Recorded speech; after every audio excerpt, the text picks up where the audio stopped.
कि हिंदू नववर्ष की बहुत बहुत हार्दिक शुभकामनाएं। किसी कारणवश अगर आप ये वीडियो पूरा नहीं देख पा रहे हो तो भी डिस्क्रिप्शन में दिया हुआ मैसेज अवश्य पढ़िए। नमस्कार दोस्तों, आप सभी को गुड़ी पाड़वा का त्योहार यानी कि हिंदू नववर्ष की बहुत बहुत शुभकामनाएं।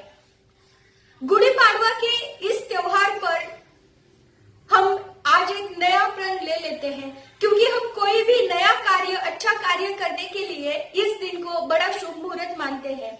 तो मुझे लगता है कि हम सबको एक नया उपक्रम अपने हाथ में लेना चाहिए, जिसके तहत हम अपने इतिहास को जाने और हम किताबें पढ़े, किताबों का महत्व जाने।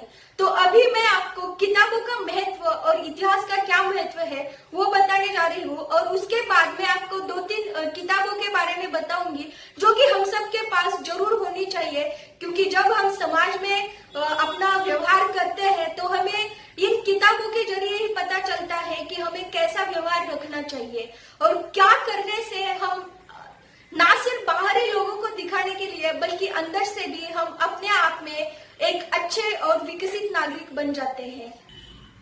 कहा जाता है कि जिस व्यक्ति की मित्रता पुस्तकों से हो जाती है उसको किसी अन्य मित्र की आवश्यकता नहीं पड़ती। मित्रों में सर्वश्रेष्ठ उनकी पसंदीदा पुस्तकें हो जाती है। पुस्तकें ज्ञान प्राप्त करने में सहायक होने के साथ जीवन के दर्शन को समझने में उपयोगी होती है।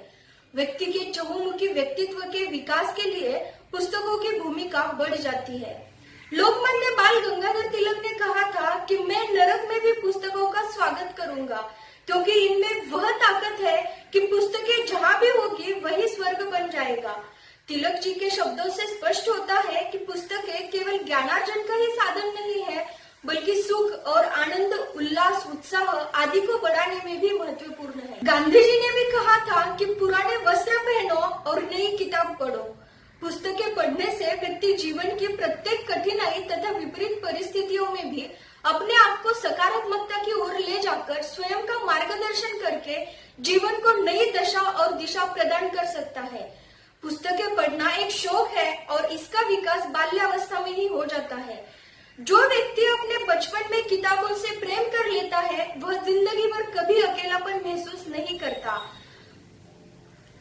वो कभी नाराज नहीं होता, मायूस नहीं होता, राह नहीं भटकता और हमेशा उत्साही रहता है। इसलिए पुस्तकों का महत्व छोटे बच्चों के लिए भी बढ़ जाता है। इतिहास को जानने के सर्वोत्तम तथा विश्वसनीय स्रोतों में पुस्तकों का अहम योगदान है। किसी भी सभ्यता या संस्कृति के इतिहास तथा परंपराओं को जीवित रखने का काम पुस्तकों ने ही किया है। परंपराएं पूर्वजों द्वारा अर्जित वह ज्ञान होता है जो नवीनतम तकनीकी से भी हासिल करना दुर्लभ है। भारतीय इतिहास को जानने के स्रोतों में पुस्तकें वैदिक काल से लेकर आज तक अपनी अतुलनीय श्रेणी में स्थापित है। पुस्तकों से ही इतिहास के विभिन्न कालखंडों के राजनीतिक, सामाजिक, आर्थिक, सांस्कृतिक स्थितियों का पता चल पाता है। विश्व की अधिकांश क्रांतियां तथा पुनर्जागरण में साहित्य का योगदान उल्लेखनीय रहा है, तथा विभिन्न शासकों ने भी अपने ग्रंथों में अपनी जीवनियां लिखी है जो वर्तमान में हमारे लिए उपयोगी है। उनसे हमें पता चलता है कि किस प्रकार मानव संघर्ष की एक लंबी श्रृंखला से वर्तमान के तकनीकी युग में पहुंचा है। पुस्तकों के अभाव में शिक्षा सिमट कर रह जाती है, या यूं कहें कि पुस्तकों के बिना शिक्षा संभव नहीं है, जो ज्यादा गलत नहीं होगा। शिक्षा के साथ साथ पुस्तकें मनोरंजन का अच्छा साधन है। आधुनिक सूचना क्रांति के दौर में इंटरनेट का उपयोग तेजी से बढ़ा है, जिसने कहीं पर भी बैठे व्यक्ति की पहुंच प्रत्येक पुस्तक तक सुनिश्चित की है। इंटरनेट ने संपूर्ण दुनिया को एक डिवाइस के अंदर समेट लिया है। ऐसे समय में कुछ विद्वानों का मत है कि पुस्तकों का महत्व कम होता जा रहा है, इसकी जगह इंटरनेट ले रहा है। परंतु यह भी छोटे दृष्टिकोण की बातें हैं, क्योंकि इंटरनेट पुस्तकों का विकल्प नहीं हो सकता। इंटरनेट के लिए आधारभूत सुविधाओं का होना बेहद जरूरी है, और इंटरनेट पर ज्यादा समय बिताना कठिन है जितना किताबों के साथ बिताया जा सकता है। अगर व्यापक दृष्टिकोण से देखा जाए तो इंटरनेट ने पुस्तकों के महत्व में वृद्धि की है, क्योंकि इंटरनेट के माध्यम से ई बुक तक जो पहुंच हुई है वह पुस्तकों का ही आधुनिक रूप है। इस प्रकार इंटरनेट ने एक तरफ सभी लोगों तक किताबों की पहुंच को आसान बनाया है, वही किताब किताबों को कई भाषाओं में भी उपलब्ध करवाने में महत्वपूर्ण है। इंटरनेट के कारण ही ज्ञान के प्रसार तथा संरक्षण में सुविधा हुई है। अब प्रश्न यह उठता है कि बाजार में करोड़ों किताबें हैं, किताबों के मेले हैं, प्रत्येक विषय पर हजारों लेखकों ने अपनी लेखनी चलाई है, जिनमें कुछ शानदार किताबें भी है तथा कुछ निम्न स्तरीय किताबें भी देखने को मिल जाती है। तो किन पुस्तकों का चयन किया जाए, यह सवाल प्रत्येक व्यक्ति के मन में उभरता है। सीधी सी बात है कि पुस्तक का चयन हमेशा सावधानी से और अपनी जिज्ञासा के अनुसार करना फायदेमंद रहता है, क्योंकि पुस्तक एक मित्र की तरह होती है। एक ईमानदार, सच्चा तथा अच्छा मित्र कभी किसी की बुराई नहीं करता। उसी प्रकार एक अच्छी पुस्तक व्यक्ति के जीवन को नई दिशा प्रदान कर सकती है। इतिहास का ज्ञान मनुष्य को अतीत में की गई गलतियों को वर्तमान में सुधारने का अवसर प्रदान करता है, जिससे सुरक्षित भविष्य का निर्माण संभव है। इतिहास न केवल मानव के लिए अपितु राष्ट्र के लिए भी एक पथ प्रदर्शक का कार्य करता है, क्योंकि इतिहास की उपेक्षा करने वाले राष्ट्र का कोई भविष्य नहीं होता है। और डॉक्टर बाबा साहब अम्बेडकर ने कहा था कि देश के विकास से पहले अपनी बुद्धि के विकास की आवश्यकता है, और बुद्धि का विकास डेफिनेटली किताबें पढ़ने से ही हो सकता है। इतिहास के बारे में थॉमस कार्लाइल ने एक बहुत ही महत्वपूर्ण सूत्र बताया है। वो बताते हैं कि the history of a nation is the biography of its great man, अर्थात किसी भी देश के महान और कर्तृत्वशाली व्यक्तियों का चरित्र ही उस देश का इतिहास है। दोस्तों, किताबों का और इतिहास का महत्व तो मैंने आपको समझाया ही है। अब आज के इस गुड़ी पाड़वा के अवसर पर कुछ किताबों की जानकारी आपको दे रही हूँ, जो हमारे पास होना बहुत जरूरी है। पहली किताब है नारी रत्न अहिल्याबाई होलकर, जो कि डॉक्टर एन.जी. काले सर ने लिखी हुई है। एन.जी. काले सर इंदौर के हैं।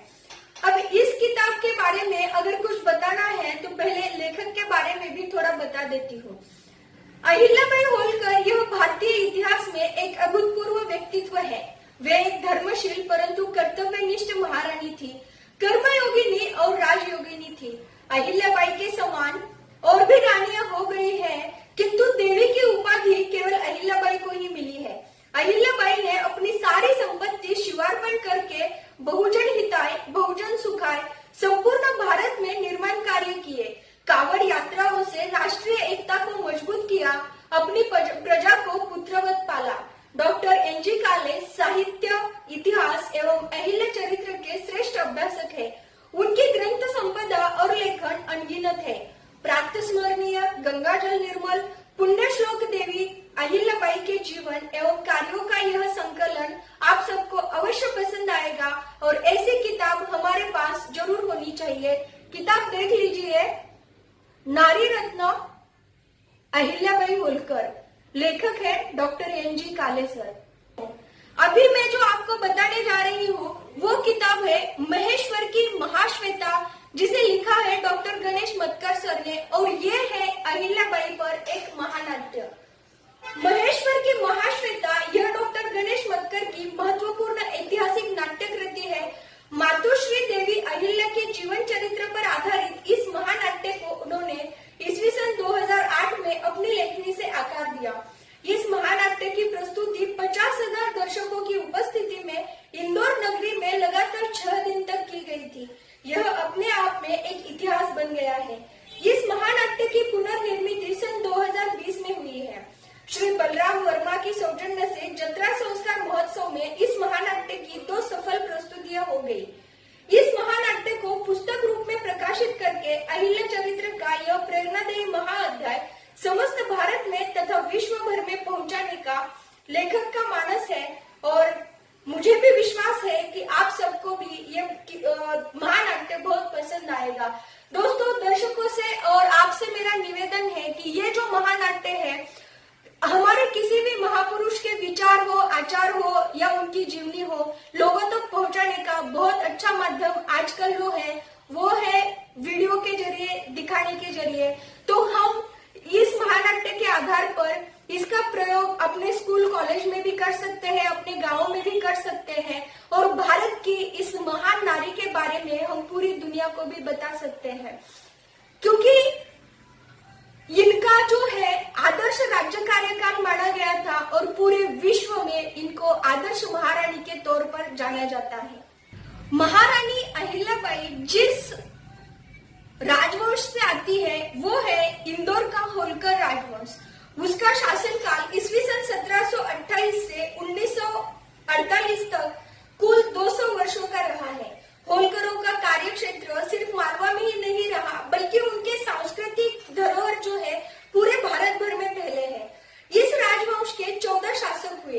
होलकरों का प्रशासन, राजस्व तथा वित्तीय व्यवस्था, न्याय व्यवस्था, सैन्य व्यवस्था, मुद्रा प्रणाली, डाक व्यवस्था आदि में अपने आप में विशेष था। धार्मिक, सांस्कृतिक अधिष्ठान तथा लोकोपयोगी सार्वजनिक निर्माणों में यह वंश अनोखा रहा। ईस्वी सन 1818 के बाद होलकरों के प्रशासनिक व्यवस्था में समयानुसार परिवर्तन लाए गए।